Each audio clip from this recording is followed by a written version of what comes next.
Hello everyone, আসসালামু আলাইকুম। কেমন আছেন সবাই? আশা করছি ভালো আছেন। আলহামদুলিল্লাহ আমরাও ভালো আছি। রমজান মুবারক সবাইকে। আর আজকে আমি একটা রেসিপি নিয়ে এসেছি। আজকে বানাচ্ছি হচ্ছে বিফ বিরিয়ানি। আমি এখানে 700 গ্রামের মতো বিফ নিয়েছি, আর এটাকে আমি আধা ঘন্টা আগে কিন্তু ম্যারিনেশন করে রাখছি।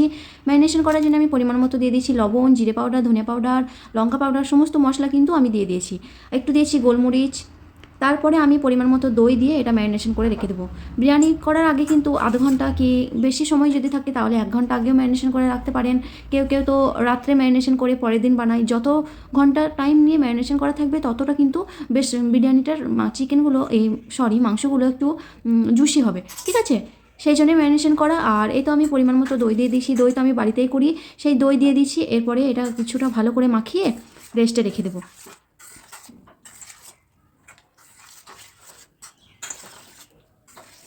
এই তো আমার মোটামুটি ম্যারিনেশন কমপ্লিট হয়ে গেছে। এরপরে আমি যে চাল দিব, চালটা হচ্ছে চালটাও আমি ভিজিয়ে রেখে দিচ্ছি আধা ঘন্টার মতো। আজকে আমি এই চালটা ইউজ করছি ব্রাউন বাসমতি রাইস। এই ব্রাউন বাসমতি রাইস কিন্তু বিরিয়ানির পক্ষে বেশ ভালো লাগে আর হেলদিও আছে। মাঝে মাঝে আমরা এই চাল খাই।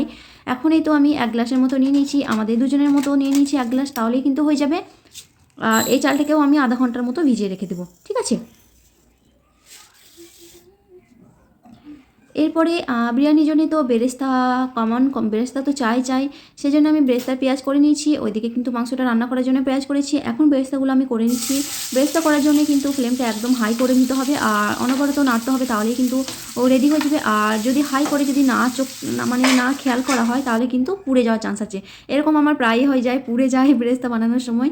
যখন আমি একটু সরে যাই রান্নাঘর থেকে তখন কিন্তু আমার এরকমটা হয়ে যায়।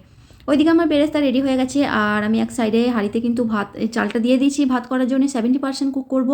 আর এদিকে মাংসটা রান্নার জন্য আমি আরও 2টো সাইজে পেঁয়াজ নিয়ে নিয়েছি আর দিয়ে দিয়েছি হচ্ছে গোটা গরম মশলা।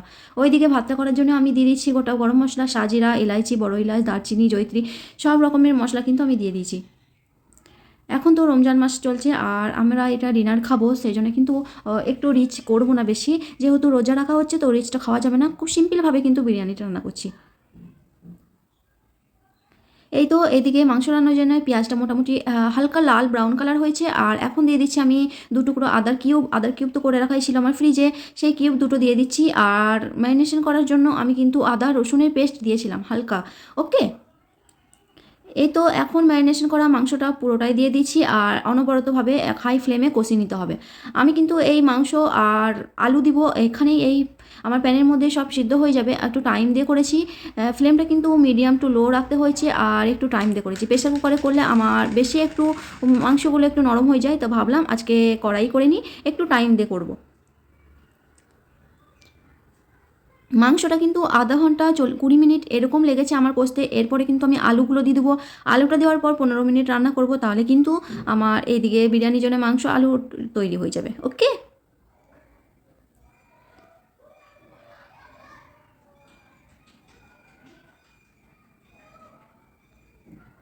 আমরা তো বাঙালিরা বিরিয়ানিতে আলু ছাড়া খেতে পারি না। আলুটা তো আমাদের বেশি পছন্দের, তাই না? কিন্তু বাইরে বাইরে যে রাজ্যগুলো আছে, পশ্চিমবঙ্গ ছাড়া সব জায়গায় কিন্তু বিরিয়ানিতে কেউ আলু দেয় না, শুধু আমরাই আলু খাই। আলু ছাড়া কিন্তু ভালোও লাগে না। আর আমি আবার যাদেরকে দাওয়াত দিই তারা কিন্তু আবার আলু খায় না, তো তাদের জন্য আবার আলু ছাড়া আমাকে বিরিয়ানি বানাতে হয়। তখন আমার মনে হয় যে আমি আমার মতো একটা আলু নিয়ে নিই, কিন্তু আর নেওয়া হয় না।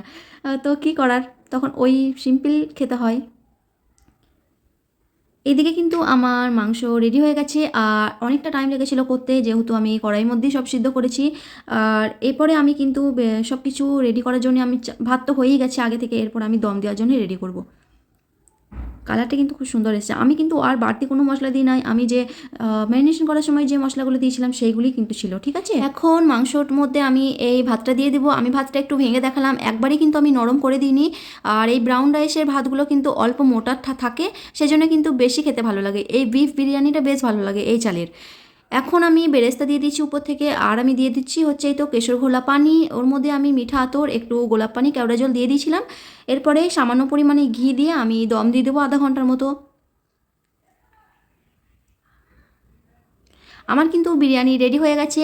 আর আমি ইফতার বানানোর টাইমে কিন্তু রাতে ডিনারের খাবারটাও করে নিই, যেহেতু আমার সেজা পাপার নামাজ পড়ার জন্যে তো 8টার সময় চলে যেতে হয় তারাবি নামাজে, সেই জন্যে খাওয়া দাওয়া করে ডিনার করে যাই, যেহেতু সাড়ে 8টার সময় এখানে জামাত। আর আসতে কিন্তু অনেক লেট হয়ে যায় আর 5 কিলোমিটার দূর আছে মসজিদটা, আমাদের ক্যান্টির ভিতরে আছে।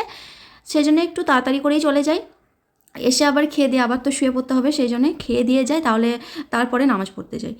এরপরে আমরা খাওয়া দাওয়ার জন্য আমাদের ইফতারি আজকে হয়ে গেছিলো। ইফতারির রেসিপি আর শেয়ার করিনি, যেহেতু ভিডিওটা বড় হয়ে যাবে। আর আজকেই তো স্যালাড করে নিয়েছি কিছুটা, বিট দিয়েছি, গাজর, মূলো, পেঁয়াজ।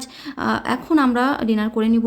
ওকে, আমার ভিডিওটা কেমন লাগলো অবশ্যই কিন্তু কমেন্ট করে জানাবেন। আরও নতুন নতুন ভিডিও নিয়ে আসবো আপনাদের সামনে। আল্লাহ হাফিজ, সবাইকে ভালো থাকবেন।